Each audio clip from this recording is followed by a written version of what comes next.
Welcome to What's for Lunch? Conversation about trends and trade in food and ag and how it all affects what's on your plate. This podcast brings important information in a unique way, and it's unique in that it approaches relevant issues from a different angle. The issues are relevant only to food businesses, farmers, and consumers. So if you eat, you want to listen. I'm Susan Burns, your lunchtime host and on-call business lawyer. Our motto is always interesting, always lively. And today is no exception to that for sure. We're talking with Shira Dedman, a woman of exceptional talent who dropped out of school at the age of 15. And she's now an attorney, a film producer, and so much more, as you're going to learn momentarily. Shira is an advocate for agricultural and food equality, and her documentary debut, Follow the Drinking Gourd, was recently selected and shown at several film festivals. She's currently working on her legal master's degree, which is an LLM, at the University of Arkansas School of Law, my alma mater, and that's where Shira and I met. She previously held positions at William Morris Agency, DirecTV, and Paramount Pictures. A layoff, as these events frequently do, prompted a bit of introspection on her part, thinking about life trajectory. And at that time, she decided to pursue her true passion, unveiling stories at the intersection of economics, race, and the environment. And not to shortchange her on accomplishments, she's also an associate of the investigative reporting program at UC Berkeley. And in March of last year, 2019, KPFA radio listener members elected Shira to the local station board. She was also selected as a member of the programming committee for the Pacifica Foundation National Community Radio Network. Now, all these accomplishments are one thing, but when you start listening to Shira, you're going to be so amazed. I'm looking forward to this conversation, and welcome, Shira. Hi, Susan. Thanks for having me. So happy to have you. So I like hearing you read out my bio, by the way. It makes me think I'm important. It felt good. I was like, I did that? Yes. Yeah, I know. So when that happens to me, I sometimes think, oh, I am somebody. Exactly. You're like, woo. Look at me. Did you sit up straighter? Oh, my goodness. So, well, I was delighted to read your bio, but I'm more delighted to talk with you because you're such a dynamo and you're so interesting, thoughtful, and having a great impact. And so I want to know, like, how did you decide about your passion and what kind of pushed you into that area? I think, like a lot of people, I'm going to call it failure, right? Mm-hmm. When one door closes, another door opens, all of that. So I was working in entertainment industry, like the business side of it. And even before that, I was always just struggling. Like since I walked out of law school, I couldn't find my place, and I just kept looking and looking and ended up in entertainment because I'm, born and bred in LA. So I kept fighting it, but it was almost like the natural thing. And then I just wasn't very good at keeping those jobs that I was getting. I was getting laid off, and I was just really frustrated with myself. I felt like a failure. And I just remember getting to a very low point and just kind of reassessing my life and saying, like, well, what is the one thing that you can't do? Like you can't make people choose you, right? Like when you're going on interviews. So I was going on a lot of job interviews. I said, can't make people choose you. And I was, working at a place at that time where I know people would think that I'm really lucky to work there, but I didn't feel that way. I felt very stifled and just like I had worked so many years to get this job, and then the just felt like they were, people were trying to push me out, and just all sorts of things. So I realized, the one thing that I can do for myself is choose myself, and I choose to become healthy. And I realized that I had very much like a disconnection from food. I thought it was funny that like I didn't cook.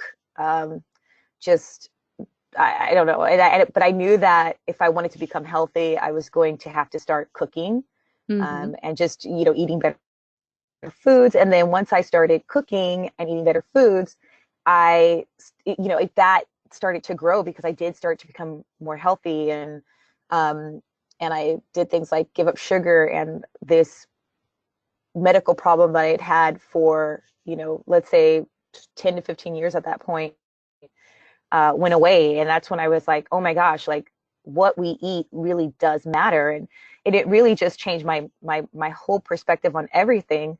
And getting into what I call like more about learning more about my food, and then starting to go more into even things like caring about organic, like, okay, I'm trying to limit the chemicals that are, in my foods or whatever. I started to look out to see who the people were that were having these conversations. And when I saw that they were predominantly Caucasian, and I'm African American, when I saw that they were like predominantly Caucasian, I felt a sense of I don't know, like frustration in a sense, because I knew that I was like, these conversations have to be happening in our community, and we definitely need them to be happening, especially as so many of us are products of urbanization, and with urbanization, that disconnect from food. Um, so yeah, I mean, that's where at least I should say my sort of radicalism around food justice and food access really came to being, and I really wanted to go out and find these people of color who were having these discussions and part of a larger food movement.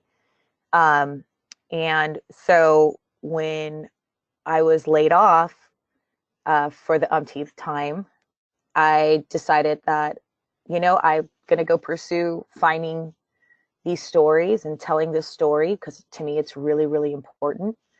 And it just It's really grew from there. amazing, isn't it, how disconnected we are from where our food comes from and how it's grown, and also how it impacts our health. Oh my gosh, so I mean, disconnected. it's almost like we're automatons just going around, and everything's sanitized in the supermarket, and you grab it off the shelf, and I mean it, or you go eat someplace else with who knows where it came from and how it's prepared. It's kind of Yes, crazy.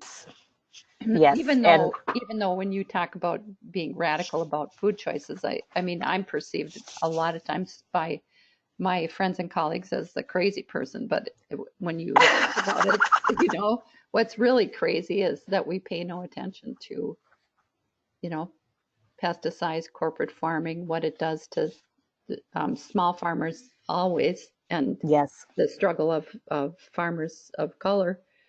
You know, it's yes. it's it's actually kind of incredible that we're all so ignorant about it.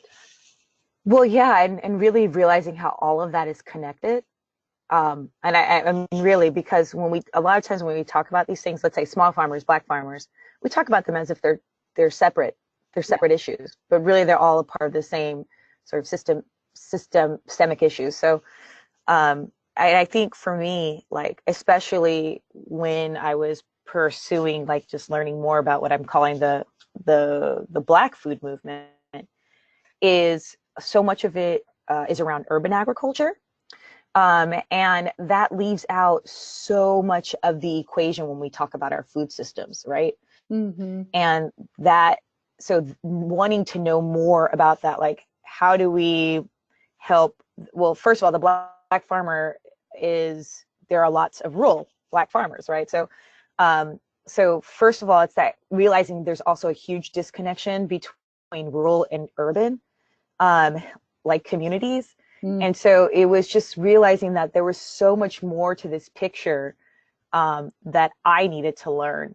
And that's what ultimately brought me to the LLM program here at UARK, University of Arkansas, was because I was like, it's not good enough to just be learning about urban agriculture.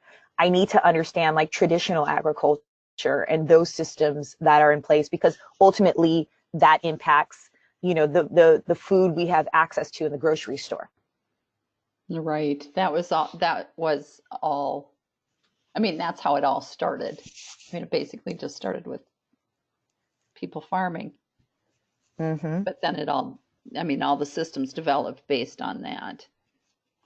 Um, what, so when you decided you were going to pursue this, what was your next move? I mean, what did you do? Um, you mean just pursuing food in general? Yeah, the economics of it and the disparities and Yeah. Well, like I said, environmental I impact. think for me was like how I guess for me number one was how do I tell a story about it? Hmm. Because I do think that when you just look at our society or societies in general and culture, what helps shift culture or even bring culture to light is, through storytelling. And so for me, it was telling a story of, I guess, the best way of hope that and showing that we African Americans are very much a part of this uh, like food movement towards like healthier food, and connection with understanding our foods, where they came from, and I guess things like that. And so I ended up, and you talked about it. I ended up making a documentary, um, Yeah. and it's Talk to us called about "Follow that. the Drinking Gourd." Yeah, tell us So that about the documentary. okay, yeah. So "Follow the Drinking Gourd" is about, the way that I normally put it is, it's about connecting sort of like the roots of slavery to modern day climate change, land loss, and like the fight for food security, within the Black community. And most of it is shot in the Bay. Well, I want to say the Bay Area, but it's that's kind of true. So it's like the Oakland, Berkeley area. But the whole point was to use this film to connect all of these conversations that we normally have in silos, all of these issues that we talk about separately. Like I said, like the idea of, let's just say, like black, land loss, black farmers versus, I don't know, food deserts in the city. Like we don't normally talk about these things together. And so it was really trying to use the film to take this whole umbrella of what it means, a food system, right? A food system has many parts, and showing how they're all interconnected. Mm-hmm. Mm-hmm. So and so how do you do that through your film? Like, is it a story about a person, or is it I mean, Follow the Drinking Yeah. Gourd would lead one to believe that it's Yeah. I about know, right? drinking gourd, So but I know for some people, because so many people don't I even are know smart. what follow the drinking gourd is. And it's like, and I trust me, I didn't even know. I only know because part of in the movie, this man tells the story about what follow the drinking gourd means, and so I can tell you what the title is, and I'll start that. So, or actually, I'll start with telling you sort of the structure. So, the structure is kind of funny to me in the sense of most films, and by the way, this film was not. There was no budget. We did not fundraise for this film. This was a work of passion of many people who just believed in the project, believed in the story that needed to be told, and we just put in the sweat equity to make it happen. Um, and so this film is not your typical film in the sense of uh, many documentaries, especially now, follow the structure of a single character, and you follow that character through their ups and downs and the conflict in their life and all that. But the point of this film really was to show that it's a movement. Like this, when we talk about food justice, I mean, there really is a movement behind it. And so I think showing that there are not just, there's not just one player out there, there's many players out there. And like I said, each player sort of represents a different facet of that movement. And so when you watch the film, it sounds crazy because there's probably like what I'm gonna call like 8 main characters, quote unquote, 8 main people that it follows in a sense, and Mm-hmm. it intersperses their stories and what they're talking about. Um, um, and so in a way, it sounds like, oh, how can you pull that off? And trust me, for a while I didn't think I was going to be able to pull it off. Yeah. I was like, oh my goodness, this seems so disjointed. Like, will people understand these connections? But I would say that first of all, I had a brilliant musician work on this, Susan. Sorry, I didn't mean to say Susan. Sarah Torres. There's too many S's, right? Shira, Susan, Sarah. But Too many, never. I know I add people S to people's names. But I would think that like she, brought in that music and that really helped to like unify and make it like unify the voices. I don't know how to explain it, but and the best way I love to explain this story too is I was at do you know what permaculture is? Yes. Okay. So I was at a permaculture design course up in California of last January. So January 2019, the very beginning of it.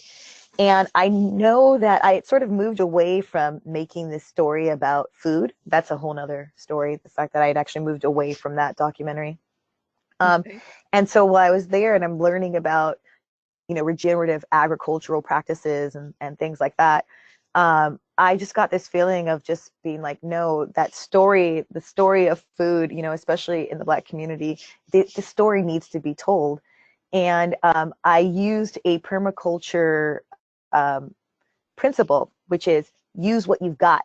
And so there was so many of these interviews that we had already taken with like farmers and people from farmers markets or running farmers markets and grocery stores. So we had actually taken a lot of that footage already, but nobody had really brought this story together.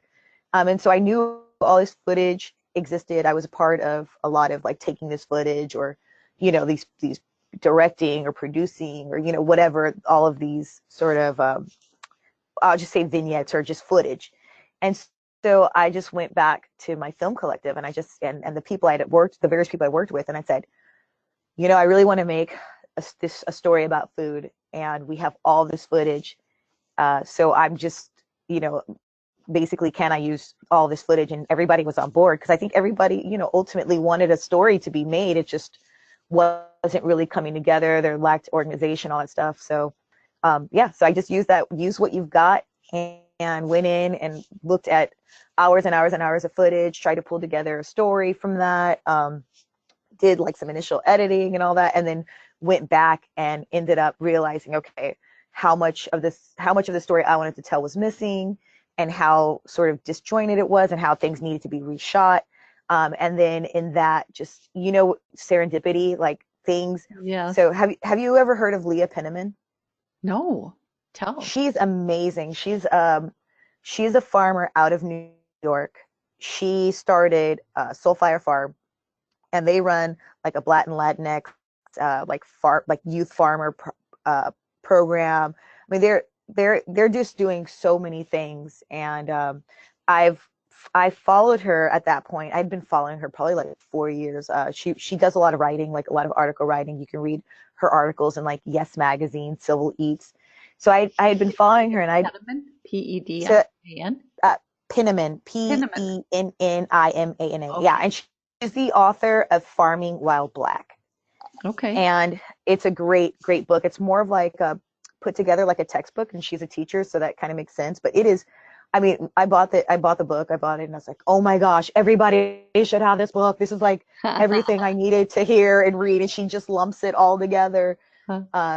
And so I had been trying to get in touch with her for like years, and we'll say serendipitously, she was on a book tour to the Bay Area at that point, and I was able to get in contact with her. So she is a very central character.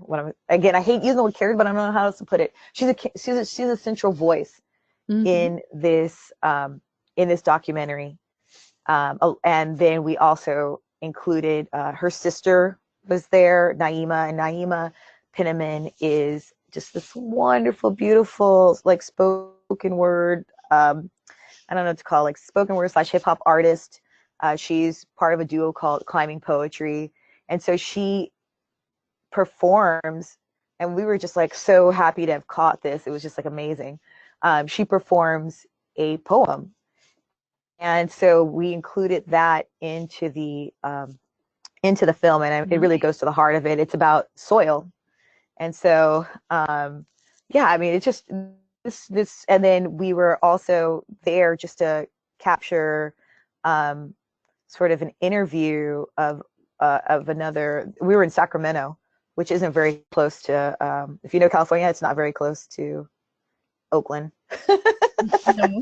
we had. I mean, it's not so far, but I'm just Closer than saying that it's. Fayetteville, but Yeah, exactly. Like it's not so far, but it's a different, region in a sense. It's a different region. That's the best way of putting it. yes. And so yeah, we were able to get footage from Canoke, and Canoke also is just Canoke Israel, the Israel Urban Family Farms, and he's a major voice in the documentary. And so just seeing them and just having it pulled together, I mean, it was just so amazing to just be a part of that. And so yeah, and so now the film Follow Drinking Gourd is in film festivals. I was really lucky to be able to do that. Which film festivals? And congratulations, by the way. That's amazing. Thank you. Yeah. Oklahoma. So it was past Oklahoma City Black Film Festival. Then it was at Wild and Scenic, which is in Northern California, Nevada City. And then the Denton Black Film Festival. And Denton's just outside of Dallas. And I actually got to attend that one. And first of all, the film festival was lovely. And while I was there, I got to participate in a environmental justice panel. Awesome. Yeah. So it was just, it was just amazing to see what people are up to, and just to be able to be a part of these conversations.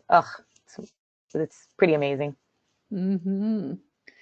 So for you, in doing in choosing to explore another voice when doors slammed in your face, or opportunities that seemed like they were going to be the greatest things, just said no, pointing you in that direction. So you started on this journey. You create this film that's very well accepted or very well received. If you're that many film festivals, that's amazing and especially for a first film. What's the biggest unexpected for you? Like something in all this work that you just never thought in a million years would happen? It's called going back to law school. When you're old enough to be everybody's mom. Exactly. That's exactly right. I laugh because one of my what do you call that? Like my good friend, my good class friend, my class buddy is 23. Yeah. And I'm like, oh, dude, I'm literally like old enough to be your mom. But anyway, yeah, I think I just didn't think I would ever go back to law school.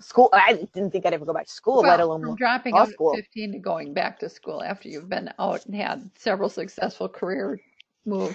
Yeah, I guess so. Sure. But it's just crazy. I guess for me, I did not expect to just say like I want to be reskilled. Like I really want to be reskilled. And this is to feel so just, I don't know, like passionate about food and agriculture. Mm-hmm. I even told somebody, I said, like, I grew up in LA, and honestly, I'm going to be real with you, Susan.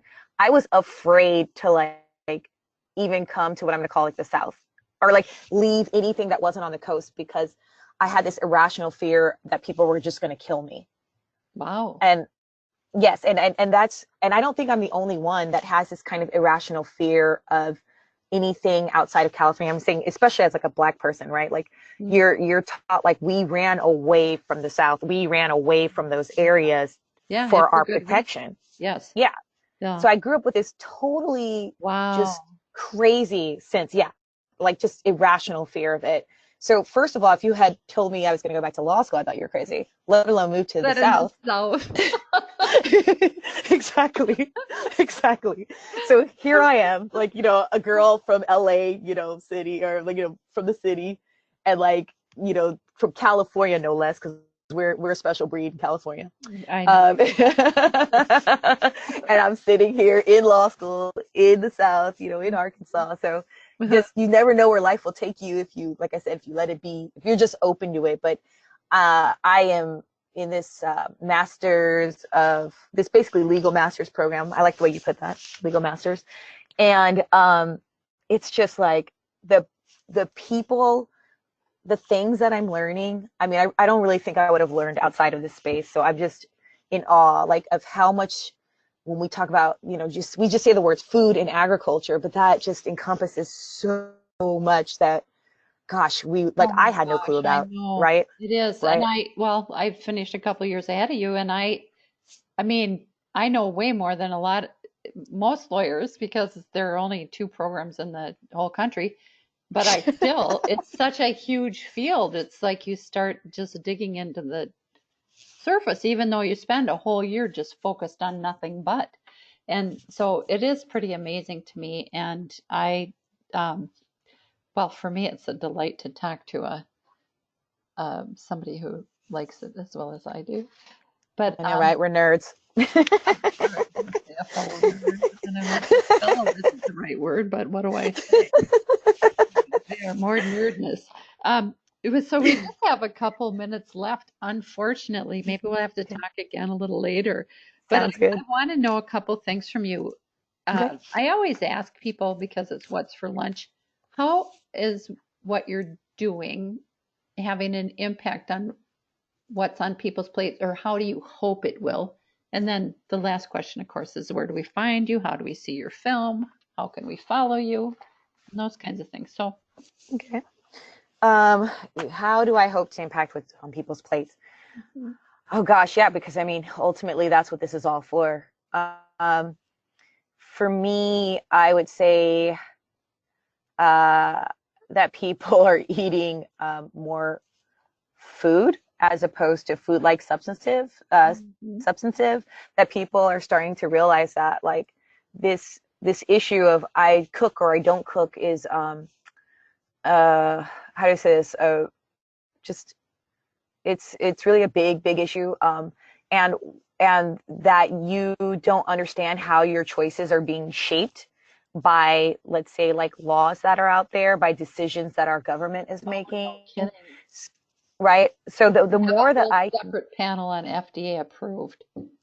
exactly, right? So I think for me, it's like the more that I can learn this and then, like, interpret it and help people who aren't in these classes and learning all this stuff, like, how can I interpret it to them so that they can understand, in a sense, what is shaping their diets, what is shaping their beliefs about their diets too, Mhm. right? Like, so Mhm. many people think that they just, oh, I care about this for this reason, and they don't realize, well, actually, that stemmed from a lot of lobbying. Let's put it that way. Like, I'm Mhm. trying to be very because we don't have much time, I'm trying to be more Well, I mean, you can just start with plant-based protein.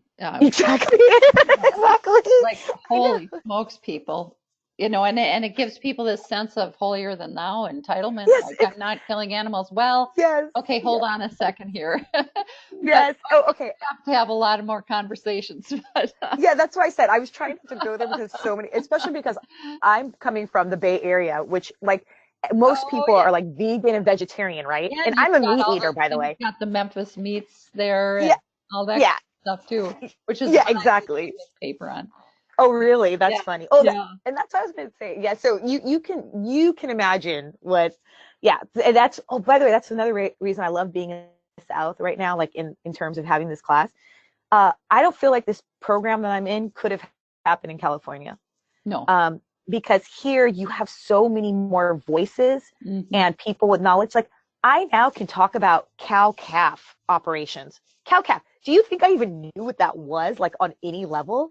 And so I'm, Why would when, you? as, right, like, yeah, why would I? So I'm like, it's like you sit here and you're learning just from other people. And so I knew I need to get out of the Bay Area because everything was just like vegan, vegetarianism, and urban agriculture. And I was like, dude, there's so much more to food. I Mm. have to have those conversations. And so that's what I want people to realize. And I want to see people's plates change based not on what people are telling them to eat or what's better, but really just like informing themselves and then making those decisions for themselves and really questioning, why they see certain things as food or not food or dangerous, like Or let's say health. why do we see, yeah, dangerous or healthy, exactly. Yeah, I'm with you, sister. Yes. So where can I mean, I'm really excited to um, follow you and participate in any way I can in supporting you and doing what you're doing. And so where can we find you and how do we keep track of you and when are we going to see that film? When is it going Okay. to be available to us? Yeah, you can find me, well, I have a website, which is www.shiradeadman.com, and my name is spelled SHIRAHDEDMAN. I'm also on LinkedIn, so if you were on LinkedIn, it'd be like linkedin.com/IN/Shira Deadman. Um, I think you can find me on Facebook, but Obviously not but the best place to follow you. yeah, well, the truth of it is that that's one of the decisions I had to make. I used to try to be really active on social media, but I realized I just couldn't do it all. I was like, I can't make stories, I can't learn, I can't write, I can't do it all. So social media had to kind of suffer. Mhm. And so I hope to be doing more writing so that people can actually read my writings versus like my social media thoughts. And so I would say going to shiradeadman.com is a good way of seeing that. And I think, like I said, I link to places that you can follow me at. I'm on Instagram. Again, not very active. But when people, I'm on YouTube, by the way. Yeah, Oh, youtube.com/C/Shira Deadman. okay. And so that's a good way. I mean, when people respond and like send me notes on my videos or anything like that, I'm always willing to respond to people and strike up those conversations. I just and so yeah, so I mean, I don't know if people want to send me random emails. My email address is on shiradeadman.com. Okay. And then to find, I know The film. I know I'm weird. I'm sorry. We talked about that. We don't know how to do everything traditionally. We're um, good to and then to find the information on the film, you can go to liberatedlens.org/follow the DG. You can also find uh, Liberated Lens. That's a film collective I work with on Facebook, and it's facebook.com/lib, that's LIB lens, LENS film. So lib lens film. And then we tend to, if we have a screening coming up, we post it there. But if you really want to watch Follow the Drinking Gourd, I mean, it's going to be at the Princeton Environmental Film Festival, so in New oh, Jersey, in April. And then in September, it's going to be at the Afro-Sci Film Festival in New York at the Schomburg Center. And then we're just hoping to get it out to more people. So if you want to have, a screening of it, like a community screening, just send us an email at Liberated Lens. Um, actually, yeah, so Liberated Lens at omnicommons.org. okay. So we'll list a lot of these in the show notes and those will be up shortly within the next couple of weeks. And so lots of action, lots of things going on. And thanks so much for spending time to talk with me, Shira, and I look forward to staying connected with you. Yes, absolutely. I hope we speak soon. And thanks, Susan. Thanks for your work. Thanks for doing the work it takes to create a podcast, because I know how hard that is.